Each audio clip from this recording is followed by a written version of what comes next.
bienvenida y además decimos que es uno de los jóvenes sobresalientes en política en estos momentos y como analista también. Me agrada mucho tener la compañía de Mauricio Alarcón. Buenos días, Mauricio, bienvenido. Buen día, Carlita, y muchas gracias por esas palabras introductorias. Solo para aclarar, porque a veces la gente piensa mal en el aspecto político. Política hacemos los ciudadanos todos los días y desde la sociedad civil, efectivamente, durante ya algunos años hemos venido impulsando trabajo en transparencia, participación ciudadana, lucha contra la corrupción, así es que política la hacemos todos, no vayan a pensar por ahí que estoy de candidato a algo. No, para nada. Él es un abogado, es un doctor en leyes y es experto en el tema de derechos humanos.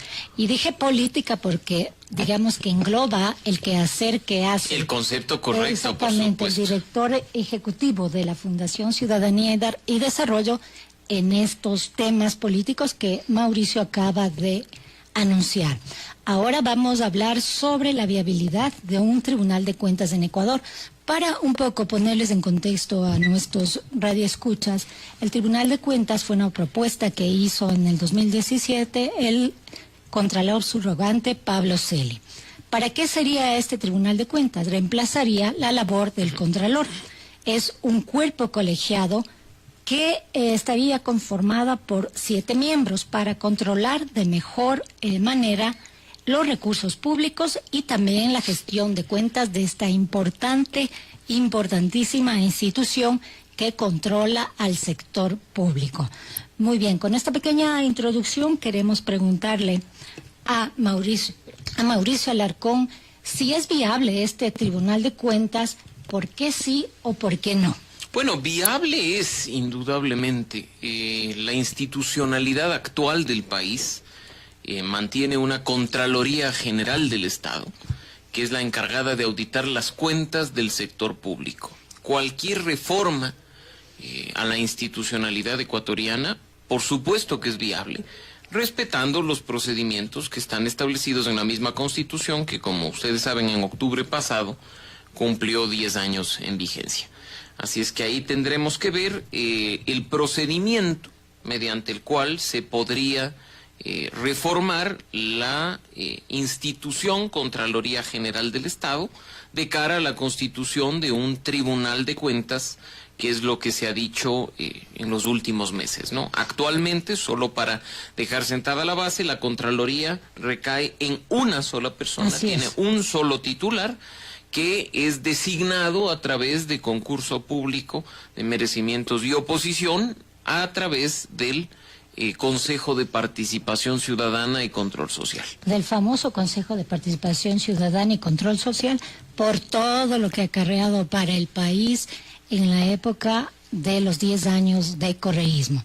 Ahora, volviendo al Tribunal de Cuentas, para cambiar esta Contraloría en un Tribunal de Cuentas se requiere una reforma o una enmienda a través de una consulta popular, de un referéndum o a través de la Asamblea. ¿Cuál es el camino? Porque hay un poco de discusión en la selección de estos mecanismos que permite la Constitución cuando se quiere cambiar la Constitución. Bueno, creo que el punto de partida para esa discusión es entender que no toda institución del Estado forma parte del carácter y elementos constitutivos del mismo. Esa es una discusión que se ha venido dando con fuerza, no solo a partir de este tema del Tribunal de Cuentas, sino también del supuesto cambio o eliminación que debería darse al Consejo de Participación Ciudadana y Control Social, que también ha sido planteado, ¿no? Entonces, en lo personal, no considero que la Contraloría General del Estado forme parte del carácter y elementos constitutivos del Estado,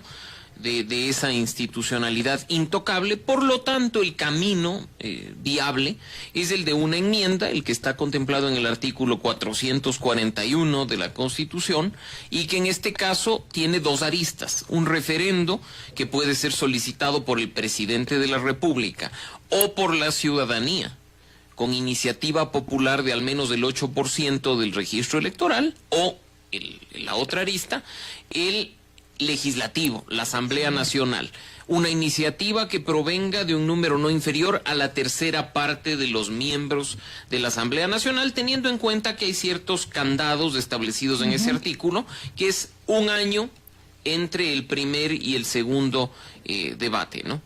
O sea, es decir que esto se podría hacer, según tu criterio, a través de la Asamblea, como se hicieron las reformas constitucionales en el 2015. Es viable desde mi punto de vista, pero por supuesto en este caso siempre se requerirá un dictamen previo de la Corte Constitucional. A eso iba. Este dictamen previo, ¿cuánto puede demorar para hacer este cambio? Bueno, los dictámenes previos están establecidos en la ley específica de la materia y deberían ser bastante ágiles. No deberían durar meses como en realidad ocurrió de manera fallida en el referendo que tuvo lugar en febrero del año pasado. Así es que en ese caso, pues son días los que tiene la Corte Constitucional, no son meses ni años para pronunciarse en cuanto al camino a seguir ante una eventual enmienda constitucional. Así es que ese camino es el que está planteado en la propia Constitución. No hay que hacerse muchas bolas, como se dice popularmente, ni meterse en recovecos de análisis, sino que a partir del artículo 441 de la Constitución está establecido el proceso de reforma y sus distintas aristas, aplicándose en este caso de manera específica el tema de la enmienda constitucional con sus dos vertientes. Ratifico, sea un referendo que puede venir del presidente o de la ciudadanía, o una reforma, en este caso digamos enmienda planteada por la Asamblea Nacional por un número no inferior a la tercera parte de sus miembros. Estamos hablando de 46 legisladores en este caso. Ahora, Mauricio, ¿por qué conviene convertir la Contraloría en un tribunal de cuentas? Tal vez esa es una pregunta que tienen los radioescuchas que no conocen más allá del contexto que les acabamos de contar. Bueno, y en ese punto yo no quisiera hablar de conveniencia, sino comparar distintos modelos para que sea la ciudadanía la que saque sus propias conclusiones, partiendo de un punto.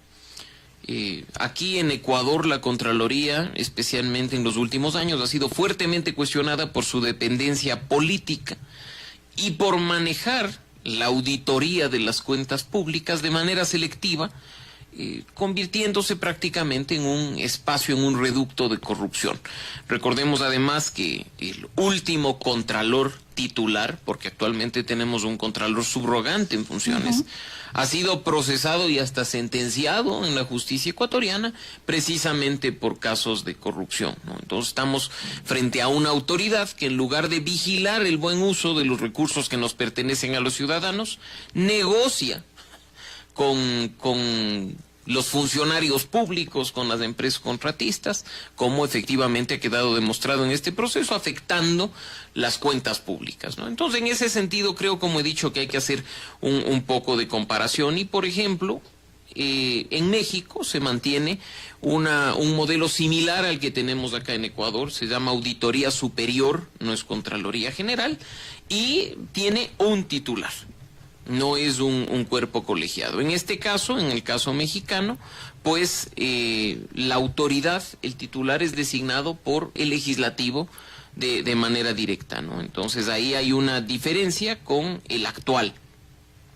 En países centroamericanos como El Salvador, por ejemplo, tenemos una Corte de Cuentas, muy similar a esta propuesta de tribunal, en cuanto a la composición colectiva, más no en el número de miembros, porque en El Salvador esta Corte de Cuentas tiene 3 miembros, un presidente y 2 magistrados, que es designado, en este caso, de la misma forma en la que se designa en El Salvador al fiscal general, por el legislativo, con una mayoría calificada, y puesto en funciones, digamos, de manera ratificada por ese poder legislativo. En el caso colombiano también se mantiene una figura similar a la actual, la del Contralor General de la República, y este Contralor es designado por el Congreso en pleno. Recordemos que en el caso colombiano tenemos una Cámara de Diputados y una Cámara de Senadores, es bicameral, pero en este caso la designación de una autoridad tan importante como el Contralor está en manos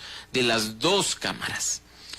Y es importante que, por ejemplo, en el caso colombiano, como para ya ir pensando en el entorno de reforma nacional, se establecen ciertas prohibiciones a manera de blindajes para evitar la politización de la autoridad. Y se dice, por ejemplo, que no puede ser elegido Contralor General quien sea o haya sido miembro del Congreso o quien haya ocupado cargo público alguno del orden nacional, salvo la docencia, en el año inmediatamente anterior al de la elección.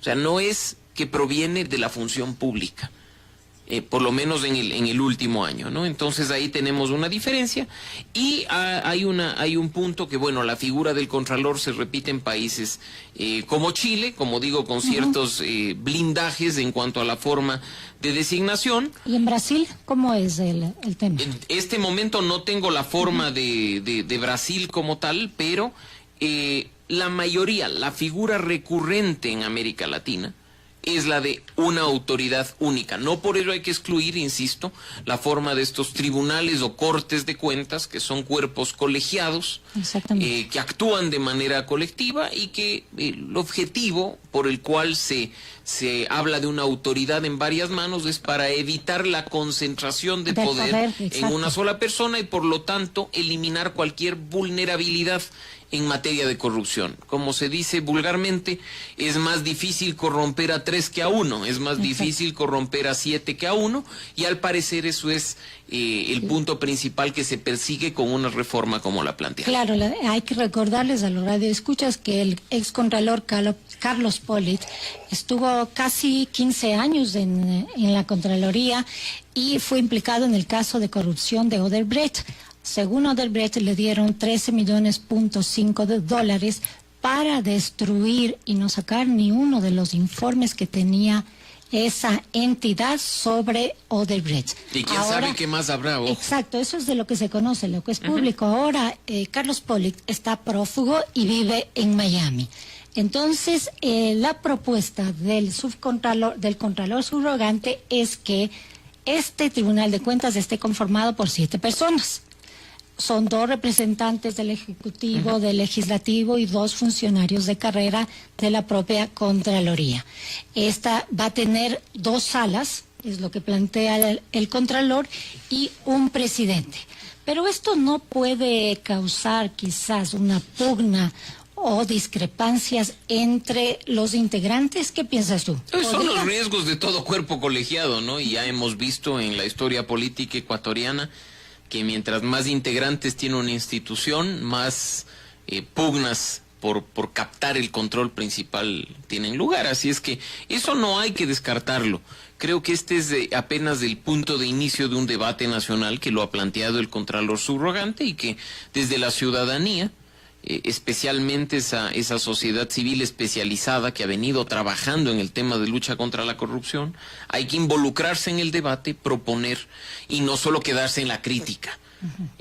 Creo que los ciudadanos tienen que dejar de lado la crítica de redes sociales, el uso de Twitter y Facebook para simplemente manifestar ciertas opiniones e involucrarse en un debate propositivo en el cual construyamos todo, especialmente cuando en este momento el país demanda reformas institucionales, cuando vemos que las autoridades de control, no solo específicamente la Contraloría, demanda una reforma, esa institucionalidad, esa forma de designación, esa forma de funcionamiento de las instituciones ecuatorianas, demandan un cambio, demandan una reforma, así es que es el momento oportuno para que la ciudadanía se involucre, participe y no deje todo en manos de la política partidista o de las autoridades que actualmente ostentan el poder. Pero la ciudadanía es bastante apática, como tú dices, solamente discute a nivel de redes sociales, ahí hacen lo de mementos para salir a las calles. Nadie sale a las calles y siguen discutiendo y protestando en redes sociales.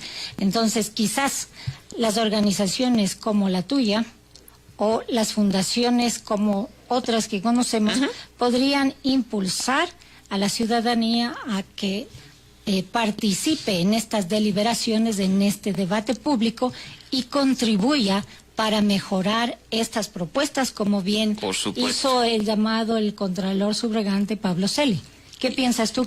Y no te olvides de la academia, que también juega un rol fundamental, especialmente ahora que ya no está tan pendiente de cumplir con procesos de evaluación, ya se ha viabilizado un poco el actuar libre de la academia, y ahí hay un reducto en el cual se tiene que proponer debates académicos sobre temas tan importantes como estos. Precisamente en pocos minutos, por ejemplo, en la Flaxo, acá en la ciudad de Quito, tendremos un debate a propósito de esta iniciativa de votar o no votar nulo respecto al Consejo de Participación Ciudadana. Eso es lo que hay que hacer.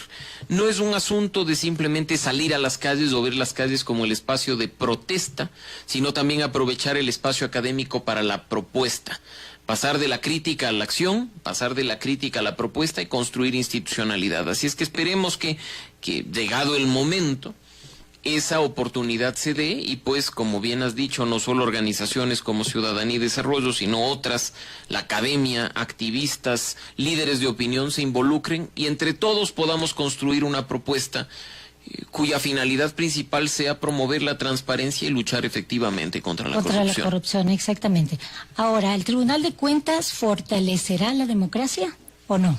Bueno, es difícil, especialmente cuando recién se está planteando el debate, hablar de un fortalecimiento de la democracia. El proceso para llegar a eso es el que podría, sin duda alguna, fortalecer los espacios democráticos. Como he dicho, el momento en que la ciudadanía se involucra y participa de manera activa, por ejemplo. Pero creo, insisto, es el momento de empezar a discutir sobre la institucionalidad ecuatoriana en su conjunto, sobre la forma de designación de autoridades, sobre la forma en que se puede descomplejizar la designación del fiscal, del contralor, del procurador, para hacer algo más viable, más escrutable y más transparente. Porque por mucho que se nos diga, y esto creo que también es una posición que hemos manifestado institucionalmente durante los últimos meses, por mucho que se nos diga, por ejemplo, que las últimas acciones en designación de autoridades del Consejo Transitorio han sido muy distintas a las del Consejo de Participación Ciudadana anterior, pues vemos que en la práctica son muy similares. Acciones subjetivas al momento de calificar las comparecencias públicas de los postulantes, en algunos casos, como por ejemplo la designación de la Corte Constitucional, deficiente transparencia al no poder los ciudadanos acceder a las carpetas completas de los aspirantes a la Corte. Entonces, ese tipo de cosas son las que debemos nosotros evitar en aras a construir transparencia y fortalecer democracia. Muy bien, son las 7:33 de la mañana y seguimos nuestra conversación con Mauricio Alarcón, director ejecutivo de la Fundación Ciudadanía y Desarrollo. A propósito de la elección de las superintendencias y de todas las autoridades de control que está hasta ahora en manos del Consejo de Participación Ciudadana, Mauricio tenía alguna opinión divergente, porque yo pensaba que esto podría volver a la Asamblea, pero tú dices que habría que meter un doble control. ¿Por qué? Sí, por supuesto. A ver, los ecuatorianos ya vivimos, Carlita, varias décadas, diría yo, la designación de autoridades de control a través del legislativo. Y ahí vimos la politización. Si bien había filtros, en más de una ocasión, por ejemplo, recuerdo que el Congreso Nacional devolvió las ternas al Ejecutivo al considerar que no cumplían con los requisitos. Recuerdo, para ser fiscal en un caso y para ser superintendente en otro. Dejar todo en manos de un órgano político de representación podría convertirse también en un arma de doble filo. Y de nuevo, usando el derecho comparado, las experiencias de nuestros países vecinos, la conclusión está ahí. No es un debate nuevo, no es algo que otros no hayan ya discutido, y debemos tomar los buenos ejemplos. Y ahí hablábamos precisamente de estos dobles filtros, ¿no? Cuando, por ejemplo, para ciertos casos se requiere una mayoría calificada de 2/3 y se requiere la ratificación de otro órgano, como ocurre en el caso de Chile, donde autoridades son designadas por el legislativo a propuesta del ejecutivo y con ratificación del judicial, sin que sean autoridades judiciales, simplemente para crear varios filtros que permitan que el proceso se depure y no se politice o se partidice. Entonces eso quizá es clave, ¿no? Cuando hablamos de órganos de control más especializados, para evitar precisamente que sean puestos en manos de gente que no tiene suficientes conocimientos del tema, puede también viabilizarse la propuesta vía ternas. O sea que, por ejemplo, para un cuerpo colegiado, digo yo, en el caso de que se cambie la Contraloría por un Tribunal de Cuentas, Exacto. los dos del Ejecutivo no provengan de designación directa, sino que el Ejecutivo proponga dos ternas, para que el Legislativo elija de esas ternas y un judicial sea el que ratifique los designados. Como en Chile, Se van haciendo filtros, ¿no? Y entonces ahí evitamos quizá que las autoridades, la institucionalidad de control caiga en manos poco preparadas, poco expertas, y que sean los mejores los que accedan a esos cargos. Una vez que ya hemos visto, además, que estos famosos concursos públicos de merecimientos y oposición, que eran la gran novedad de la Constitución de 2008, en la práctica no resultaron en los ciudadanos más idóneos ocupando cargos, sino más bien en los ciudadanos con mejores padrinos. Y amigos del régimen. Pero por supuesto, o sea, y eso hemos insistido nosotros, que por ejemplo, cuando la ciudadanía votó el pasado 4 de febrero por un cambio en la institucionalidad de este país, no votó para que las instituciones de control pasen de las manos de los amigos de Correa a las manos de los amigos de Julio César Trujillo. Ustedes han sido bastante críticos muy críticos con las Trujillo. acciones del Consejo Transitorio. No personalicemos el tema, pero sí muy críticos, porque estamos viendo, por ejemplo, días atrás, a finales de la semana pasada, uno de los postulantes a la Fiscalía ha hecho denuncias respecto a la subjetividad con la que se calificaron las comparecencias, y basta revisar las tablas de calificación. ¿Cómo puede ser posible que un miembro del Consejo Transitorio, una miembro en este caso específico, se ausente del 90% de comparecencias públicas y no emita calificación? Y digan, como no ha calificado, pues ponderemos la nota. Y ese tipo de cosas empañan procesos cuando además participan de ellos personas con méritos suficientes para ocupar los cargos. Eso es lo que desobliga y desmotiva a que ciudadanos se involucren y participen para llegar a esos puestos de las instituciones de control. Así es que, insisto, el debate profundo desde la ciudadanía, desde la academia, desde las organizaciones de la sociedad civil, es clave para reconstruir esta institucionalidad que lamentablemente durante los últimos 10 años que estuvo en manos de un mismo partido político, el correísta, dio resultados nefastos. Así es, nefastos para el país por los temas de corrupción, el abuso de poder. Y que son evidentes. El autoritarismo. Son evidentes, acá no estamos hablando de memoria o por animadversión personal. Insisto, tomemos como ejemplo el caso del contralor Carlos Pollitt. Sí, ya hablamos sobre ese caso, sí, los 13,5 que recibió de Odebrecht. Procesado y sentenciado por corrupción. Así es. Con calificaciones perfectas en los concursos, ¿no? Sí, 100 sobre 100 exactamente. además. Pero hay denuncias de Diego Vallejo, que era ex asesor de la SENAIN, que precisamente él habla del ex contralor y dice que al ex contralor y al amigo de Rafael Correa, que era el fiscal, les dieron las preguntas para que participen en los concursos y sean reelegidos. Eso, por ejemplo, es terrible, por Sí, decirlo terrible. menos. Así es que ahí tenemos que ser muy claros en reinstitucionalizar de manera seria. Si queremos que el rumbo de este país cambie, las autoridades de control tienen que tener como titulares a las personas más aptas y más idóneas, a personas realmente probas. Cuando hay un verdadero escrutinio público de la ciudadanía, cuando hay un verdadero proceso de control social, hemos dado quizá un paso adelante. Esperemos que eso, a corto y mediano plazo, efectivamente se concrete. Ahora, volviendo al Tribunal de Cuentas, a la propuesta del Contralor Subrogante Pablo Celi, el Tribunal de Cuentas va a tener las funciones de auditoría y establecimiento de responsabilidades que hoy solo se concentran en el Contralor. Habrá 2 salas conformadas por 3 ministros y por un presidente. Exactamente. De esa manera él plantea que se puede realizar un mejor control sobre los bienes públicos y una mejor reorganización institucional para efectivamente luchar contra la corrupción, porque este es el objetivo principal de ese Tribunal de Cuentas. ¿Podrá ser así? ¿O es demasiado eso? No, Después de todo lo que ha vivido la Contraloría. Pero es posible, es perfectamente posible. Ahí lo que está planteado no es nada idílico, irreal o irrealizable.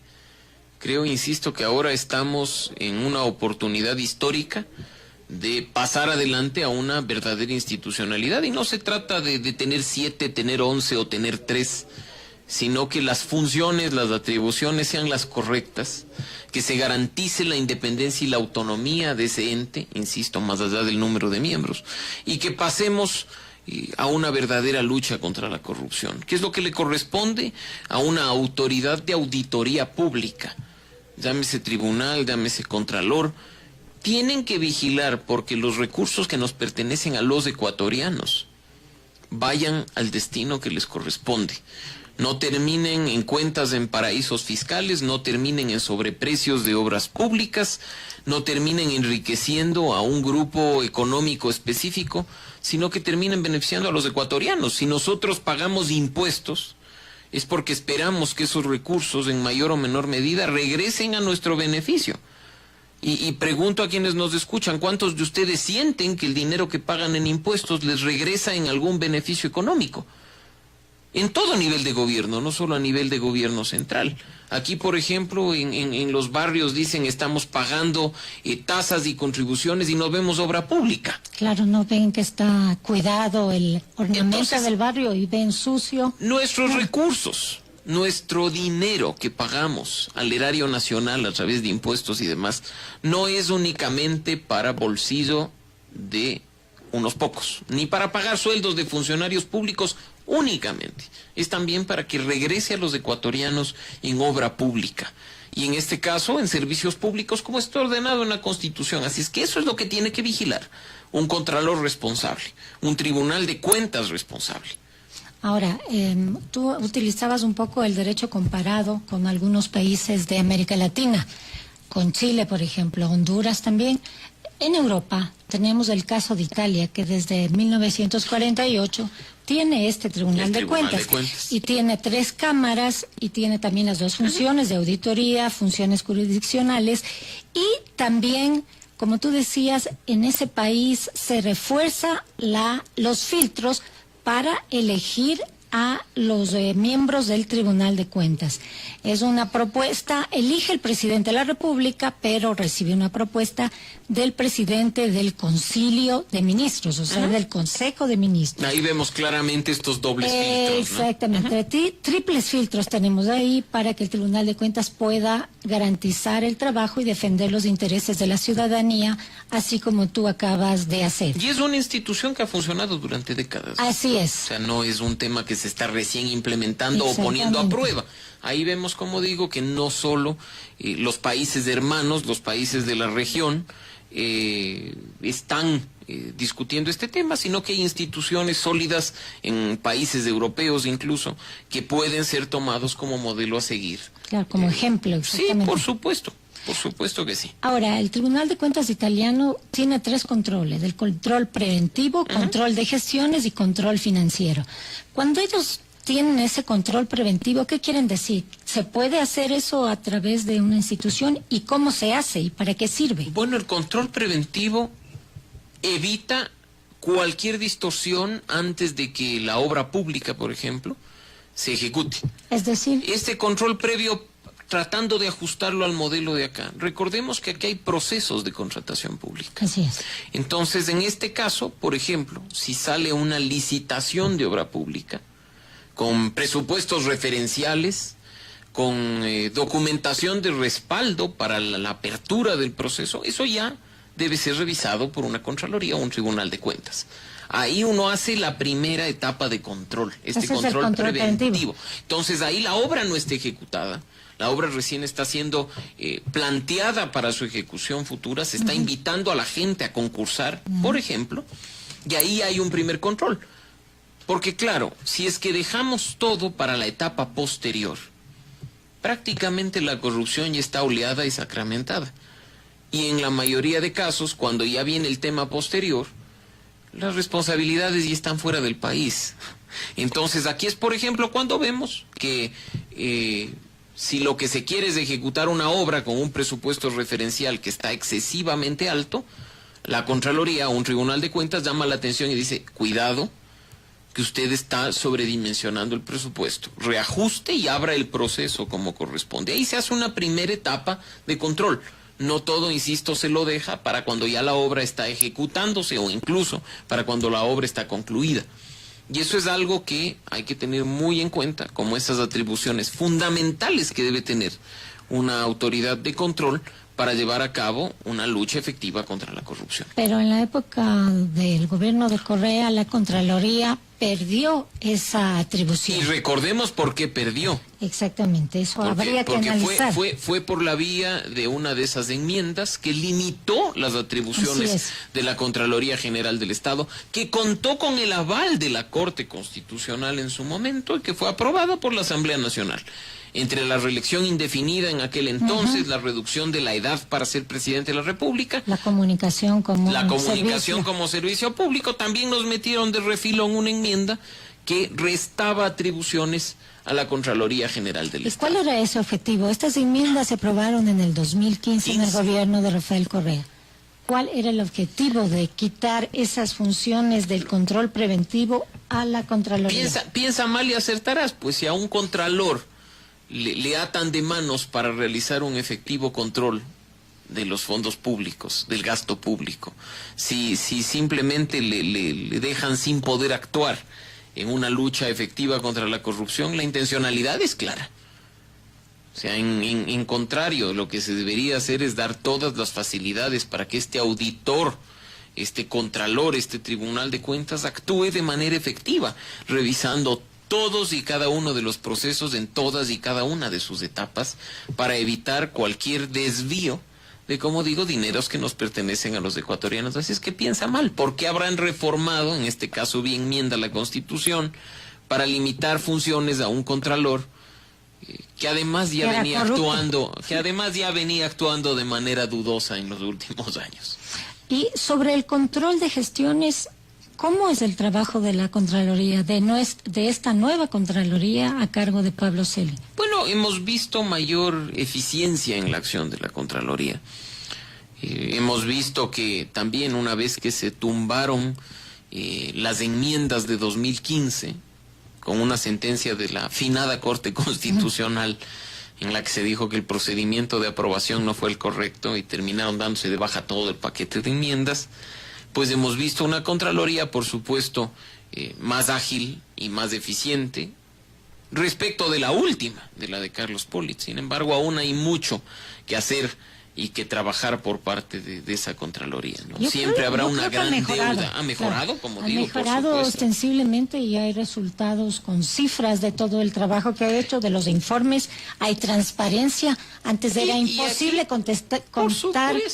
encontrar una sola página de alguna contratación pública. O que, por ejemplo, se convoque a la ciudadanía a la lectura de informes. Exacto, eso es un cambio. Pero ahora hay que positivo. también, ese es el cambio positivo. Ahora no se olviden que en esta acción de la Contraloría, en su lucha contra la corrupción, hay una pata adicional de acción, que es la Fiscalía General del Estado. Claro, porque la Contraloría hace los informes y les envía cuando hay responsabilidad penal a la Fiscalía. Entonces, la Fiscalía no se mueve. Ahí hay que ver si la Fiscalía actúa con celeridad o si simplemente espera a que, por ejemplo, personas con indicios de responsabilidad penal salgan tranquilamente del país, se pongan a buen resguardo en hoteles venezolanos y después simplemente el proceso siga estancado, esperando algún día retomarse para recuperar esos dineros que nos pertenecen a los ecuatorianos. Así es que ahí viene el tema también de la institucionalidad actuando en equipo. La Contraloría, o en su futuro un Tribunal de Cuentas, no tiene que ser visto de manera aislada. Tiene que estar siempre interconectado y actuando con el resto de instituciones, teniendo como un hermano gemelo, como alguien que le acompaña de manera permanente para una eficaz lucha contra la corrupción, a la Fiscalía General del Estado. Claro, y ese es el papel que no ha cumplido la Fiscalía Nacional del Estado, porque, por ejemplo, el gobierno envió 500 denuncias de corrupción para que sean investigadas. no hay ninguna respuesta al momento, y hay 317 exfuncionarios del régimen correísta que también tienen un informe de responsabilidad penal de la Contraloría, que también fue enviado a la Fiscalía y la Fiscalía no se mueve. ¿Qué es lo que tiene que hacer la Fiscalía en estos casos y cómo hacer que la Contraloría trabaje de manera conjunta con la Fiscalía si tenemos estos problemas? Bueno, y un punto. No se trata de firmar acuerdos de cooperación interinstitucional, porque en los últimos meses hemos visto una proliferación, yo diría hasta exceso, de esta firma de convenios, ¿no? Entonces, como que nunca hubieran existido. Es como que recién las instituciones se estuvieran dando cuenta de actuar en equipo. Estos convenios en la práctica resultan irrelevantes porque ya los mandatos están establecidos en la legislación vigente.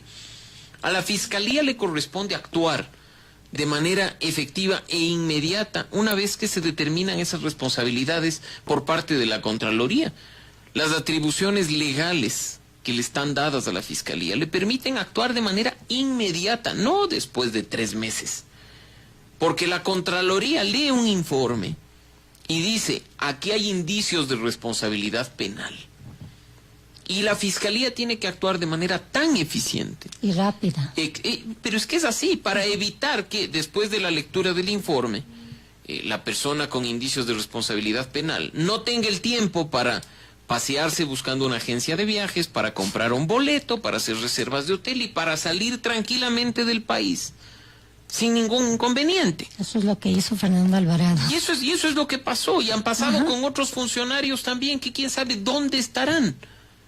La Fiscalía tiene que actuar de manera eficiente. La Fiscalía tiene que estar pendiente de lo que hace la Contraloría, para que si hay indicios de responsabilidad penal, si se va a iniciar un proceso penal contra esas personas que han perjudicado los recursos que nos pertenecen a los ecuatorianos, de inmediato, por ejemplo, se les ponga impedimentos de salida del país. O en su defecto se inicie de manera celerísima procesos para que un juez, como corresponde en un proceso penal respetuoso de las garantías básicas, dicte impedimento de salida del país, dicte también prisión preventiva, o, aunque muy vulnerado y hasta ridiculizado en varios casos, dicte este famoso uso de grillete para los implicados, ¿no? Pero ahí está ese trabajo en equipo, el trabajo entre la Contraloría, la Justicia, la Fiscalía, dependiendo fueros, jueces ordinarios, Corte Nacional. La lucha contra la corrupción es un trabajo en equipo. Si las instituciones no actúan en equipo, los resultados son los que lamentablemente hemos venido viendo durante los últimos meses. Pero Mauricio, ¿cómo lograr que la Fiscalía se sobreponga a esta inmovilidad? ¿Qué es lo que pasa para que la Fiscalía no investigue estas denuncias de corrupción que ha enviado, por ejemplo, el gobierno? O sea, bueno, eso no se entiende. Habrá que preguntar a la persona que está encargada de este momento de la Fiscalía. Habrá que preguntar a los distintos fiscales asignados de manera específica a la investigación de estos casos y ver dónde está el problema, porque también podría ser, no descarto, que nosotros estemos criticando acá en función de lo que vemos, y el momento en que nos adentremos a la realidad de la Fiscalía nos demos cuenta de otros problemas que deberían ser solucionados, ¿no? Eso forma parte, claro, y eso forma parte de este debate integral de cara a una reinstitucionalización eficaz y eficiente que sirva de manera efectiva a la democracia y a los ciudadanos. Ahora, la última pregunta sobre el Tribunal de Cuentas. También, ¿cómo tendría que ser ese control financiero para evitar la corrupción? Esa sería una de las funciones que tendría este Tribunal de Cuentas, y estoy tomando el modelo italiano. Bueno, ahí hay que ir más allá del simple hecho de la obra pública, del control de la obra pública, que es a lo que generalmente se le asocia a la Contraloría o a un Tribunal de Cuentas. Controlar las finanzas públicas va mucho más allá de solo la obra pública. Es controlar, por ejemplo, que los funcionarios públicos que están cobrando un sueldo realicen de manera efectiva su trabajo. Controlar que los funcionarios públicos a los cuales se les ha asignado un vehículo o recursos públicos para movilización, efectivamente los usen para lo que corresponde, no para pasear con las familias en un feriado o en un fin de semana. Vigilar que en cuestiones mínimas de uso de recursos públicos en las instituciones, también haya un gasto eficiente y un gasto respetuoso de los márgenes, digamos, en los que se mueven los precios regulares de cosas tan simples como la compra de papel o la compra de insumos de oficina, ¿no? Entonces estamos ahí vigilando no solo, insisto, la obra pública, sino la ejecución presupuestaria, la forma en la que se gasta de manera real, debería ser correcta, pero de manera real, el dinero que nos pertenece a los ecuatorianos y que forma parte de las finanzas públicas. Muy bien, queremos agradecer al doctor Mauricio Alarcón, director ejecutivo de Fundación Ciudadanía y Desarrollo, por todas estas opiniones en Radio Pública. Él habló sobre la Contraloría, su transformación en un posible Tribunal de Cuentas, analizó el derecho comparado en algunos países de América Latina y fue enfático en señalar que se requiere un trabajo conjunto de todas las instituciones de fiscalización para evitar la corrupción. Muchísimas gracias, estamos llegando al final de este programa, son las 7:56 y después de la pausa tenemos las noticias con Quique Tobar.